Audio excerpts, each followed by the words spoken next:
আমরা জাতি কিন্তু তাকিয়ে আছে যে এনসিপির ম্যানিফেস্টোটা কি হবে, এনসিপি বাংলাদেশকে কি দিতে চায় এই সম্পর্কে কিন্তু আমরা এখনো কোনো পরিষ্কার কোন রূপরেখা আমরা পাই নাই। অন্তত একটা বিষয়ে এই দেশ এক হয়ে গেছে, এই প্রথমবার এক হয়েছে সেই স্বাধীনতার পর থেকে, সেটা হচ্ছে ভারতীয় হেজেমনির মোকাবেলায় আমরা ঐক্যবদ্ধ। এবং তার একটি প্রমাণ আপনি দেখুন, এই যে গত দুরাত ধরে পুশিন ঠেকানোর জন্য সাধারণ মানুষ যেভাবে বর্ডারে দাঁড়িয়ে লড়াই করছে বিজিবির পাশে দাঁড়িয়ে, এর উদাহরণ কিন্তু বাংলাদেশের ইতিহাসে এর আগে জুলাই বিপ্লবের আগে আমরা কখনো দেখি নাই যে সাধারণ মানুষ সম্পৃক্ত হচ্ছে বাংলাদেশের স্বাধীনতা রক্ষার জন্য। এটা একটা বিরাট অর্জন, এই জুলাই বিপ্লবের সবচেয়ে বড় অর্জন আমি মনে করি। অন্তত এক্সটার্নাল থ্রেটের ব্যাপারে একটা জাতিকে ঐক্যবদ্ধ করা, এর জন্য আমরা ইয়াং জেনারেশনকে একটা ধন্যবাদ দিতেই পারি যে আমরা যেটা পারি নাই, এই দীর্ঘ সময় ধরে কথা বলে পারি নাই, এরা এই বাচ্চা ছেলেরা তাদের রক্ত দিয়ে তারা কিন্তু জাতিকে এক্সটার্নাল থ্রেটের ব্যাপারে ইউনাইটেড করতে সক্ষম হয়েছে।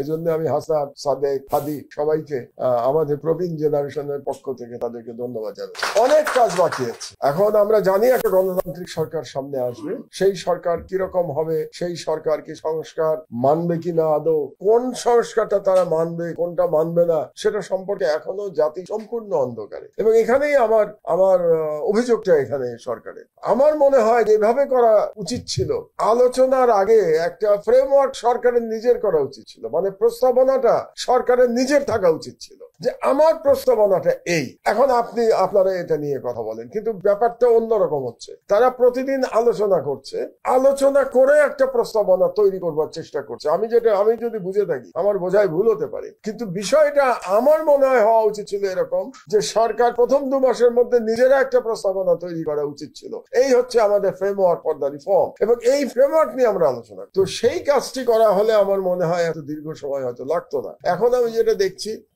হতাশার মধ্য দিয়ে শোনা যেতে পারে যে আদৌ কি কোনো সংস্কার ডকুমেন্ট তৈরি করতে পারবেন এনরা ইলেকশনের আগে, নাকি এত চাপ তৈরি হবে যে তারা হুড়ো করে ইলেকশন দিয়ে ওনারা বলবেন যে আমরা চলে যাই। এরকম একটা পরিস্থিতির দিকে দেশ কিন্তু ধাবমান আমরা দেখতে পাচ্ছি। সেখানে আমি মনে করি যে হাসনাতদের একটা দায়িত্ব আছে। হাসনাতের মধ্যে একটা আই মাস্ট কনগ্রাচুলেট হিম, একটা অসাধারণ কাজ করেছে যে অনেক টালবাহানার পরে হাসনাত অন্তত প্রথম আওয়াজ তুলেছিল, শক্ত আওয়াজ তুলেছিল যে ফ্যাসিস্ট আওয়ামী লীগ নিষিদ্ধ করবার জন্য, এবং এই কাজটা হাসনাত করতে পেরেছে এবং আপসহীন ভাবে করতে পেরেছে। এই জন্য আমি হাসনাতকে ধন্যবাদ জানাই। কারণ এর আগে যখন আপনাদের নিশ্চয়ই মনে আছে ছাত্রলীগ নিষিদ্ধের দাবি আমি যখন তুলেছিলাম প্রেস ক্লাব থেকে সর্বপ্রথম, তখন কিন্তু এটা নিয়ে অনেক বিতর্ক তৈরি হয়েছিল এবং সরকার তারপরে এটা মেনে নিয়েছিল এবং একটা সময় ছাত্রলীগ নিষিদ্ধ হয়েছিল। এখন আওয়ামী লীগ নিষিদ্ধ হয়েছে, এটা একটা অর্জন আমাদের জন্য। কিন্তু অর্জনটা শুধুমাত্র আওয়ামী লীগ নিষিদ্ধ হলে হবে না, যাতে করে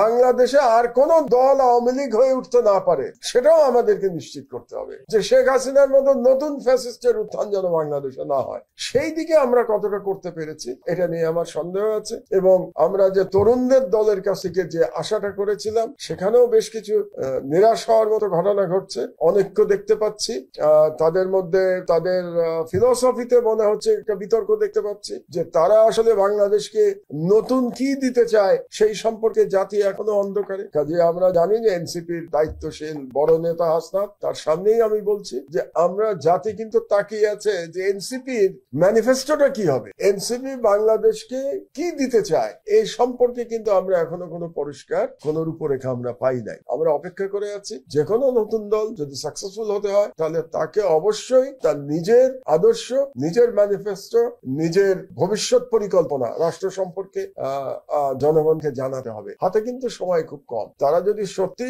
একটা অল্টারনেটিভ পলিটিক্যাল ফোর্স হিসেবে নিজেদেরকে প্রমাণিত করতে চায় এনসিপি, তাহলে এই বিষয়গুলো সম্পর্কে জনগণকে জানানোটা আমার মনে হয় খুবই গুরুত্বপূর্ণ। এবং আবারও বলি যে খুব বেশি দেরি হলেও নির্বাচন কবে হবে? জুন মাসে। তো জুন মাসে তো 1 বছরও বাকি নাই বলতে গেলে। আর যদি তারও আগে নির্বাচন হয়ে যায়, ডিসেম্বরে যদি নির্বাচন হয়, তাহলে তো মাত্র 6 মাস হাতে সময় আছে। তো 6 মাসের মধ্যে এখন পর্যন্ত এনসিপি কিন্তু তার ম্যানিফেস্টো দিতে পারে নাই। কাজে আমরা চাই যে যে বাংলাদেশে অল্টারনেটিভ পলিটিক্যাল ফোর্স তৈরি হোক, কারণ একটা ভ্যাকুয়াম তো তৈরি হয়েছে। আওয়ামী লীগ চলে যাওয়ার পরে ডেফিনেটলি একটা ভ্যাকুয়াম তৈরি হয়েছে। এখন রাজনৈতিক দল বলতে তো বিএনপি এবং জামাত, এই দুটোই তো মেজর রাজনৈতিক দল, আর বাকিগুলো নিয়ে তো আলোচনা করে তারা তো অল্টারনেটিভ হতে পারে নাই। তাহলে এনসিপি যদি অল্টারনেটিভ হতে চায়, তার হাতে কিন্তু সময় খুব কম, এবং এই সময়টা অপচয় করা যাবে না।